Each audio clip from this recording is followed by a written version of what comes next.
After several exhausting days of searching, the result was around 0. Running out of rations, we had to turn back. We don't know if they had hidden it somewhere and created a false scene to trick us. Thus, the unit lost the 120mm mortar and several shells. We don't know who would be held accountable or who would be disciplined. I, civilians, in a close call one day, a team from our company went to guide the 8th Battalion on a sweep. I didn't go that day because the 8th Battalion's outpost, along with a battalion from Regiment 250, was strung out all the way to the Thai-Cambodian border. Battalion 4 was then behind the V-bend, protecting the division. I don't know where Battalion 9 was at the time. The objective of this mission was also to try and find the mortar gun, but they didn't find it. However, they did capture some Thai civilians who were illegally mining rubies. The comrades who returned recounted that there was a very pretty young girl among them, but she stepped on a mine and died. The miners had to hide her body in the jungle. That day, when the comrades brought the Thai people back past our company's position, they stopped to rest. We came out to ask for their tobacco to smoke. The tobacco was fragrant and delicious. We were all excited when we heard they had captured Thai civilians, including a pretty girl. After months in this desolate place, no woman had crossed our path. We were then promised a reward. A General Political Department's cultural performance troupee was scheduled to perform for our unit. We heard that Line HMA famous singer would be performing and everyone was eagerly waiting. The day arrived. We were assigned to secure the road far out to the front until the day of the performance. During the day, we reconnaissance soldiers didn't get a chance to watch. Only the regimental headquarters got to see it. We had to go on a mission to protect the road for the important guests returning. A tank mine and the coward. After a period of silence, the enemy's 60mm mortar in the jungle began to fire again. This time we no longer had to ambush the mortar because the regiment's 120mm mortar responded. After only 1 or 2 counterfires, they fell silent. During this phase, small enemy teams frequently entered the boundary between our 20th Company and Company 12.7 of Regiment 250 to harass us. Sometimes they even set anti-tank mines on the main road at the boundary between my unit and the 12.7 unit. One morning after the soldiers had woken up, a few of us were still sleeping in when we suddenly heard a loud explosion. We quickly grabbed our guns and jumped into the bunker expecting the enemy, but nothing happened. A while later, we discovered the scene: a massive hole in the middle of the vehicle track. Luckily, the regimental trucks weren't traveling that day. But we didn't understand why the anti-tank mine had exploded on its own. After that incident, we set up one more ambush team near that location, but on the east side of the road. In this new ambush team, Mr. Thoyet, a soldier from the 75 intake from a back who had just been demoted from the company administration section to platoon leader, was very loud-mouthed. But when in charge of the ambush, he embarrassed the officers and soldiers of our 20th Company because of his extreme cowardice. That night, he led 2 other soldiers on the ambush. Around 9 o'clock at night, 3 enemy soldiers snuck into the position where the anti-tank mine had exploded. We could see the enemy clearly. The 2 soldiers raised their guns to fire, but he pushed their barrels down, forbidding them to shoot. The 3 Pol Pot soldiers stood there whispering to each other for a while, then disappeared. The 2 soldiers cursed him out completely and loudly recounted the story to the company commanders and even to the regimental level. The commanders at that time said those enemy soldiers could have been killed with just a papaya stem. It was a golden opportunity that he let slip away.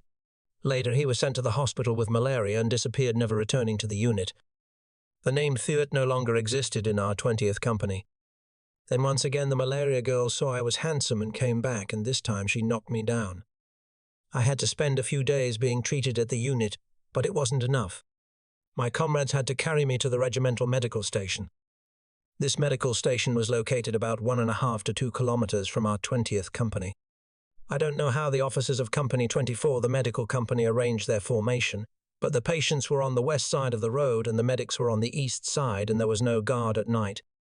So early in the morning, after eating and drinking, 3 of us geared up neatly with guns and ammo and trotted on foot up to the regiment. The other 2 seemed very keen on studying, but honestly, I was not keen at all for many reasons, mainly going up to sneak into my compatriot's place to sleep mate. Phil actually let me clarify a bit. I was not keen because at that time, no matter how well I studied, I would not be admitted to the party because, as I mentioned in the previous part before the Northern Border War happened, I do not know how the neighborhood leaders came and persuaded my family to migrate to Hong Ki Ha, Tin because my family was of Chinese origin. I do not know for how many generations, that even I and maybe my parents did not know. Meanwhile, both my brother and I were fighting to protect the southwestern border. My brother was in Corps 3 at that time and later moved to the north. It was only much later when I returned that I heard my father recount that every time the neighborhood officers came, he would say, "The fatherland must return my 2 sons first. Then I will go wherever." So the neighborhood officers were speechless. However, although my father was very annoyed with the neighborhood officers, on the other hand, he still wrote letters encouraging us brothers to try to complete our missions well, and until the end of the war at both ends of the country, our family had contributed 4 soldiers to the fatherland. Returning to the story of studying for party membership, I just messed around like that for a few days. Then the company officers knew I was skipping class, but nothing severe happened. One day I was hiding in the bunker of my compatriot in Company 18 to sleep, when suddenly I was startled because outside there were many people murmuring. When I ran out, I saw brothers carrying several soldiers back, including wounded and dead. Asking around, I learned that then the deputy regiment commander, along with several officers from the regiment company and Battalion 8, went on a field survey and walked into a minefield, suffering extremely painful casualties from the mines during this time. Our cassava field had tubers. Occasionally wild boars came to root for tubers, so a few guys came up with the idea of using K-guns to trap boars, but only for a few days, then had to withdraw, otherwise the officers would punish us heavily. It happened that a few days earlier, a soldier from Transport Company 25 of the regiment also carried a gun to set traps for animals, but I do not know how. When checking, he stepped right into his own trap, losing both legs. Later, when the brothers arrived, they discovered that he had fired shots to call for help, but on the battlefield there was almost always gunfire, so no one paid attention until the afternoon. When he did not return, the brothers went to search and found he had already sacrificed during the time stationed in this area. Although most of us were experienced people seasoned in battle, sometimes there were still stories that now, when thinking back, I still see our soldiers were too subjective. One day, Mr. Thich, the platoon leader from Than Hoa, 2 other soldiers from Company 20 and I, plus a few brothers from Company 14, totaling about 10 people, went on a mission to sweep and search in front of the position of the regiment headquarters and direct subordinate units. This trip was estimated for about 4 to 5 days. After 2 days of searching without finding anything, we started to circle back near the stationing position of Battalion 8 in this area. The forest was sparse, and just because we were subjective, thinking we were near the unit of Battalion 8, we had to pay the price as we were marching down to a dry stream, seeing only a puddle of water remaining. I was leading at the time, sat down to drink water. The soldier following me from Company 14 passed me, followed by Mr. Thich, then me. Just as I stepped about 20 meters onto the other stream bank, I heard a loud boom in front, followed by blinding dust and smoke. There were screams in front. The soldier from Company 14 in front had stepped on a mine. Both legs and his groin were torn apart. No amount of bandages could help. Mr. Thich had a very large wound on his right thigh, as big as a hand, bleeding profusely. I was also hit by shrapnel on my leg and chest, luckily thanks to the ammo vest on my chest, acting as my guardian angel. Shielding me, I only suffered a small piece, slipping through the gap between 2 magazines and embedding in my left chest. If it had gone up just 2 or 3 centimeters more, I would have been selling salt for over 30 years because it would have hit my heart. Looking back, I saw I was torn up where to bandage first, so I just bandaged 2 places, the chest and the knee. As for other places, just let them be up there. The heavily wounded brother could only cry out a few times, which broke my heart. Mom saved me a moment later. He stopped breathing. Mr. Thich had also fainted. Only faint moans were heard, cutting wood to make stretchers to carry the wounded and martyrs back. Because I was not too bad yet, I tried to limp, partly because there was no one left to carry me, so I was assigned to carry an extra backpack and a gun of the martyr. The return trip was slowed down because I could not walk fast. The 2 stretchers had to try to go fast to get back in time to save the heavily wounded, so another guy from my company, whose name I forget, and I just trudged, lagging behind, dragging ourselves back to Company 15 by late afternoon. At that time, Thorn, my compatriot, was at the base hearing the news I was wounded. He'd been waiting there since who knows when.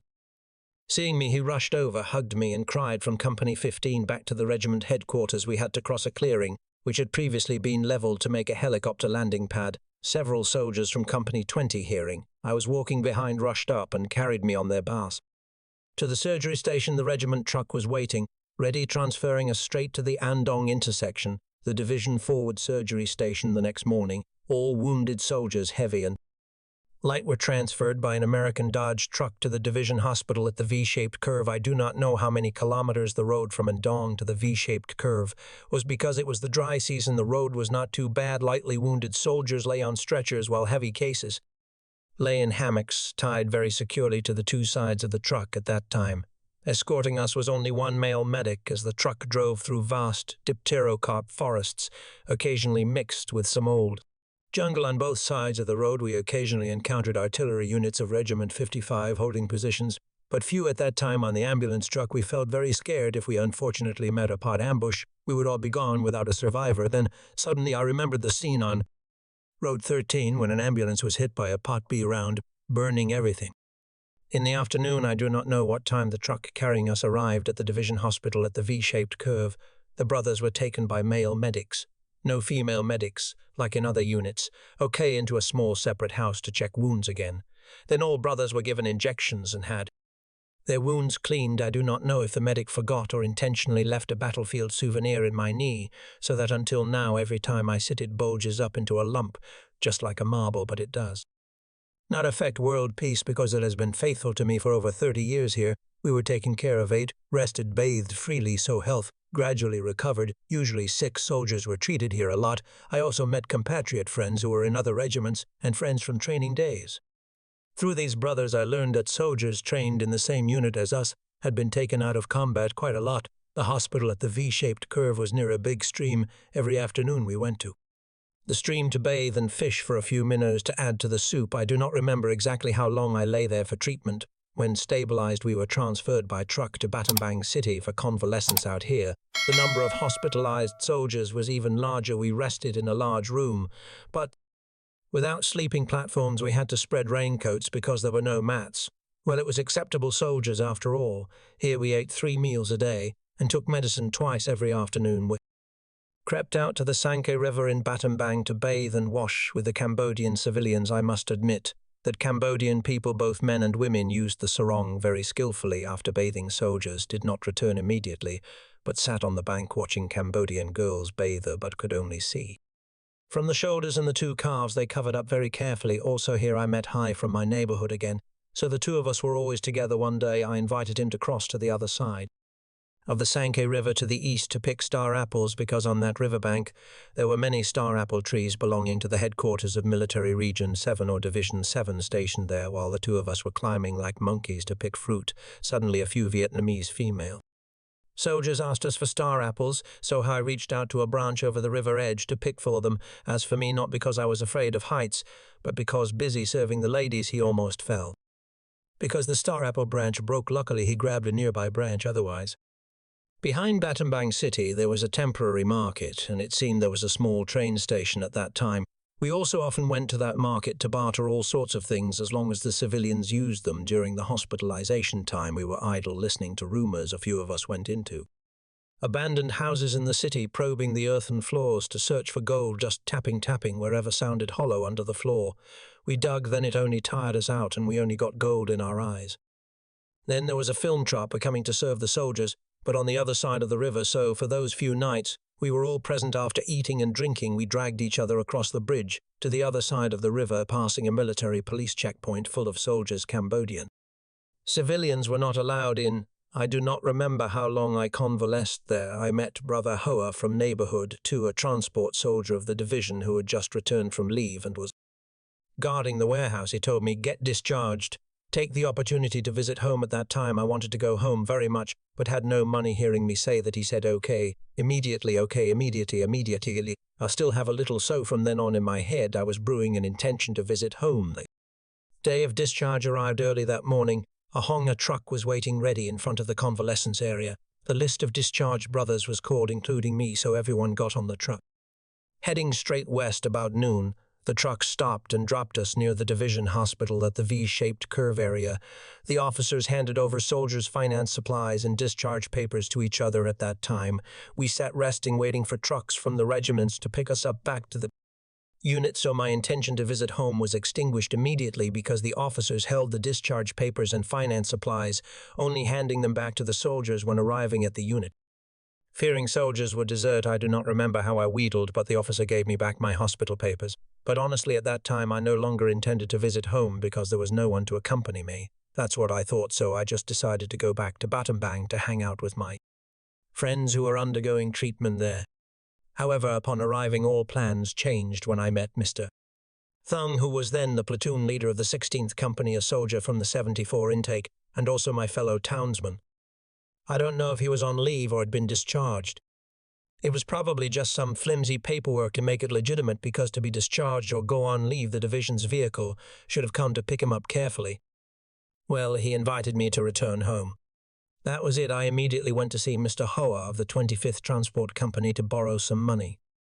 I don't remember if he gave me 200 or 2,000 dong. I only remember the number 2. So with money in hand, the very next morning, Mr. Thung and I went to the Battambang train station located in the western part of the city near the makeshift market. We boarded the train. I recall there were about 10 cars, more or less, but they were all cargo cars. Cambodian civilians traveling to trade from Battambang to Phnom Penh had filled the cars completely. Mr. Thung had documents, so he sat right by the car's entrance. As for me, since I had no papers, I blended deep inside the car, sitting among the Cambodian traders. As the train started to move, a military control patrol passed through the cars to check for any hiding soldiers. The Cambodian people understood my intention and draped their clothes over my head to shield me from the eyes of the military control officers. As the train moved, I saw soldiers from some unit riding on the roof of the car, seemingly to protect the train.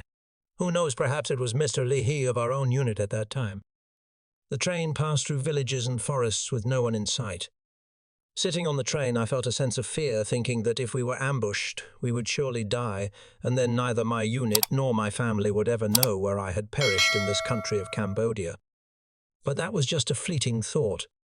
The yearning and the thrill of going home immediately overshadowed it. Besides, I had already mounted the tiger's back. I had to accept it. And luckily, the train journey was safe. I don't recall exactly how long the train traveled, only that by late afternoon we were at the Phnom Penh station. Mr. Thung exited through the main gate while I had to find a way to sneak out.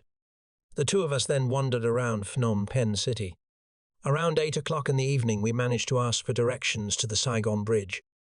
Here I saw life beginning to return to normal. Stores and stalls were bustling on both sidewalks. On the western side of the Saigon Bridge, I saw a military control guard post. As I passed by, my heart was probably pounding as loud as a village drum. But everything went smoothly. About 200 meters after crossing to the eastern side of the Saigon Bridge, Mr. Thung and I found a spot to hang our hammocks and sleep for the night. This was another foolish move. Why didn't we think to ask to sleep safely inside a Vietnamese unit's quarters? The final stretch home the next morning, around 8 o'clock, we saw a convoy of transport trucks from Ho Chi Minh City heading back to Vietnam after unloading their goods. We asked for a ride. So by that afternoon, we were in Svai Rieng and then Bavay. About 1 or 2 kilometers from the Mok Bai border post on the Cambodian side, I asked to get off the truck. Mr. Thung, who had papers, continued his journey in the truck. The two of us had agreed that if I didn't show up at the Godao T junction the next morning, Mr. Thung should continue his journey. By this time, the sun was almost setting in the west. I adjusted my flat backpack and started walking towards the Cambodian guard post. The Cambodian soldiers looked at me and asked Bong Tong Na. I pointed towards Vietnam and answered, assuming they would understand and let me pass. So I slipped past the barrier, but the Cambodian soldier rushed inside and said something unintelligible. Then I saw a Vietnamese soldier come out and tell me to stop. Oh my, I broke out in a cold sweat. I quickly gave some incoherent explanation, but the main goal was to trick the Vietnamese soldier into believing I was returning to Hospital 175 to get my discharge papers, which I had lost, and that I would return to my unit later. I don't know if he was busy inside or if I talked sweetly enough, but the man turned and walked back in. Phew, I had escaped. About 200 meters past the post, I stopped to rest by the side of the road on the north side, observing the empty field on the left heading towards Vietnam. I used the Mok Bai post as a reference point to follow the two sides of the triangle to cross the border back into Vietnam. So I walked alone, stumbling across the desolate field, following the small trails left by smugglers. Luckily, it was the dry season, so the trails were easy to see. It was nearly 10 o'clock at night when I reached Highway 1. I saw a few small shops on the north side of the road already closed, and on the south side was a canal.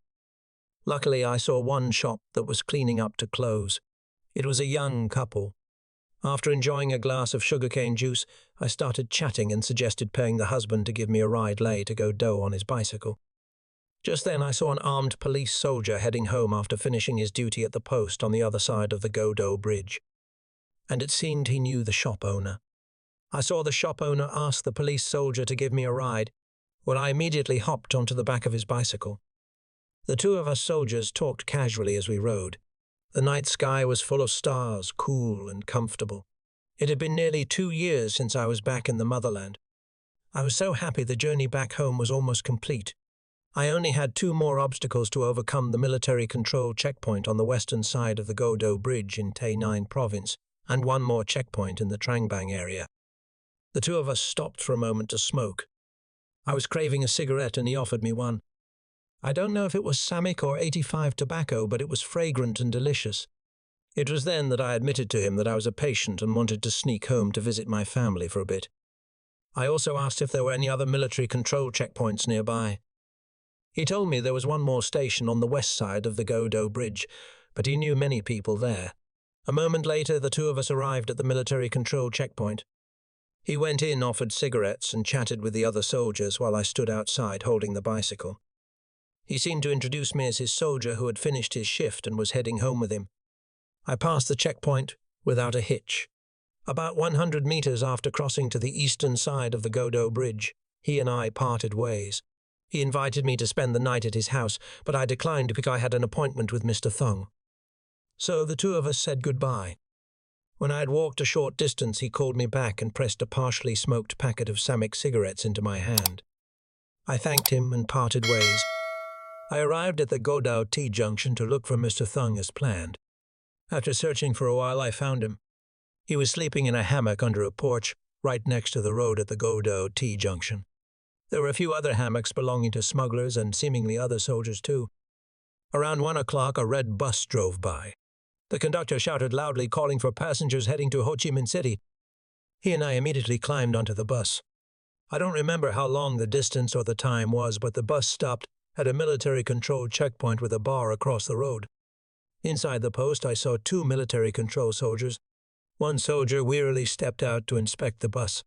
He just stood below the bus door, looked up, and then went back inside the post. The barrier was lifted.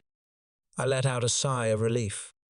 Later, after returning to my unit, I passed through this station again and was harassed severely by the military control soldiers for my papers and military identification. The bus continued. I don't remember what time it was when we reached the Mien Tay bus station. We went to stay temporarily at a friend of his for about 2 days. Then we boarded the train heading north. However, only Mr. Thung bought a ticket. I didn't have enough money, so I rode without a ticket. Trains in the 80s were so chaotic, messy, and dirty. The car we were in was full of traders with only a few soldiers like me. I didn't know if they were on duty or doing what I was doing. Among them was one soldier. I don't know if he was an enlisted man or an officer, who constantly carried a heavy pistol on his hip.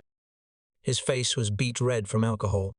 His loud voice continuously announced things like how his unit in Cambodia fought this way and that, and how many of our soldiers were killed, and so on and so forth. When we passed the Nha Trang station, he jumped off the train to buy something. Then 3 military control officers came over and talked to him. A moment later, they confiscated his pistol. He probably didn't have a valid permit. Then they brought him back onto the train to take his belongings off. I turned pale and quickly hid. The train continued its journey. Luckily, there was one less loudmouth talking nonsense after drinking. At the time, because I didn't have money for a ticket, it was quite difficult for me. Every time the conductor came to check tickets, I had to run and hide through the cars. Eventually, I couldn't hide anymore. I lay face down, spooning onto some cargo boxes between the 2 rows of passenger seats. To make matters worse, the malaria girl came to torment me. My body shivered uncontrollably, which made the traders nervous. Fortunately, Mr. Thung took his canvas hammock and wrapped it around me. Seeing this, the traders joined in, covering me with a few sacks to keep me warm. I stopped having a fever in the afternoon. From then until the Hue station, I was helped with food by the women traders. All the traders got off at the Hue station. The train back then running from Saigon was so incredibly slow. The Saigon to Vinh journey took 3 days and 2 nights. When the train arrived at Dong Hoi Station, I had no money left in my pocket. But because I had malaria, I didn't even crave food. Yet when I saw the boiled sweet potatoes being sold by the locals on the train, I felt a longing for them. The conductors probably didn't pay any attention to me anymore, seeing my ghostly appearance. The train arrived at Vinh Station around 12 o'clock at night. Mr. Thung with his ticket exited through the main gate while I climbed over the wall with the traders. The two of us said goodbye. I took a horse-drawn carriage home. At that time in Vinh, transporting passengers from the station to various areas in the city was still done entirely by horse-drawn carriage. After nearly 1 hour, I finally arrived home, having wandered around the construction area of Quang Trung Street. Everyone at home was asleep, but the door wasn't locked. I walked in and called out loudly, "Mom, Dad, I'm home." My parents and my younger siblings woke up with a start. My mother hugged me and cried, while my father couldn't say a word, just stood and watched tears streaming down his face. From that moment until morning, no one in the family slept. Home and returned to duty after spending some time at home, my family's care gradually restored my health. Only the malaria continued to torment me, but luckily it was only every other day. My parents looked for whatever remedies people suggested to treat me, including swallowing the green earthworm, but it didn't work. However, my father later asked an old medic to buy me a few vials of malaria medicine for injection, and from then on the fever attacks stopped tormenting me. Hearing that a soldier had returned from Cambodia, people in the neighborhood and nearby came to ask if I had served in the same unit as their sons and what the war situation was like over there. I could only offer a brief overview and general comfort. During my time at home, my school friends had all gone to work or were studying. They only had Saturdays and Sundays off, so I didn't know who to hang out with and felt sad and bored. Moreover, whenever I went out with them, I felt out of place. They wore flared pants, tight shirts, and hippie hairstyles, while I only had my military clothes. To be honest, at that time, I didn't feel like I could wear those clothes. They felt awkward. When my health recovered, I began to think about returning to the unit. I decided on a day to go back, but there was a major hurdle traveling alone. I also learned from the locals that in Vinh Tan commune next to ours, Mr. Xwan, a soldier from the 74 intake in the 25th Transport Company of our division, was also nearly at the end of his leave. Through more inquiries, I learned that Vinh Ba to C from Company 12.7 of Regiment 250 was also preparing to return to the unit. So we immediately contacted each other and set a date to return to Cambodia. But this next part is interesting, folks. With only a few days left until the day we decided to return to the unit, I got a girlfriend. She was a friend I had studied with in the same class since high school. I joined the army at the end of 9th grade, and she continued her studies. I don't know if it was love, but I only know that we were very attached to each other. The time to return to the unit arrived very quickly. We bought train tickets. This time I had a proper ticket and didn't have to sneak aboard. I kept it a secret from my girlfriend that we would be separated soon. The day arrived. That evening I asked her parents for permission to go out with her. It was probably the first time in the life of this young man that he went out with his girlfriend. The two of us just walked around and then returned to her house. I didn't know what to say. I was too nervous to speak. Our conversations were just about trivial things. Around a little past 9 o'clock in the evening, I said goodbye to her parents as I was taking the train the next day. It was only when she walked me out to the gate that she started crying. I could only comfort her. And to be honest, folks, there was no passionate hugging and kissing like in the movies. I only held her hand and said goodbye. At that moment, I just thought, I wonder if I'll ever have the chance to see her again, because my friend had to go to school tomorrow, and my train was leaving at 12 o'clock. Then turning my back, I walked away quickly as if running away. And that night I couldn't sleep a wink. The next morning, just a while after I woke up, my girlfriend came to visit it. Turned out she went to school, then asked for leave and came to my house with a female friend, so that morning the atmosphere in my family was very cheerful. Around 11 a.m., my father rode a bicycle carrying me to the train station along with the two girls. Luckily for me that day, the train was delayed and would not leave until 3 p.m., so that noon we split into two groups. Group 1 included my father and 2 soldiers. Companions Group 2 had me, my girlfriend, and her friend. We just talked about random things, aimless stories. The train arrived at the station. I said goodbye to my father and the 2 friends and got on the train. My father at that time only said, "Good luck, son," and I turned away to hide 2 streams of Tears because behind my father and the girlfriend the train was also starting to move. I tried to lean out the window to look back at my loved ones one last time. My girlfriend just stood on the platform. Raising her hand high to wave goodbye, the train passed through places where a year ago fierce battles had occurred. But now life had returned to peace. How beautiful and poetic it was, thinking aimlessly, and then smiling to myself just like a mental patient, because now I had a girlfriend I did not know if in the fierce war later I would have the chance to return or kick the bucket somewhere in that faraway land of Cambodia.